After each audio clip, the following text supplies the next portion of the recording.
দুর্ভাগ্য আমাদের যে আমরা নিজেদেরকে মুসলিম দাবি করি,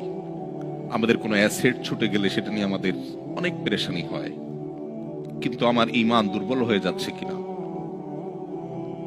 আমি কুফরের কাছাকাছি চলে যাচ্ছি কিনা, আমার ইসলাম দুর্বল হয়ে পড়ছে কিনা, সেটা নিয়ে আমাদের তেমন কোনো পেরেশানি হয় না। আজও যে সমস্ত মুসলিম পৃথিবীর বিভিন্ন প্রান্তে, এমনকি মুসলিম সমাজ এবং সোসাইটির মধ্যে বসবাস করেও নিজের ইসলামী আইডেন্টিটি ধরে রাখতে পারেন না, তাদের সবচেয়ে বড় ঘাটতি এবং দুর্বলতার জায়গাটা হলো ঈমানের দুর্বলতা। মাল্টিকালচারাল সোসাইটিতে যদি ইসলামকে বুকে ধারণ করে মাথা উঁচু করে হীনমন্যতাকে দূরে ঠেলে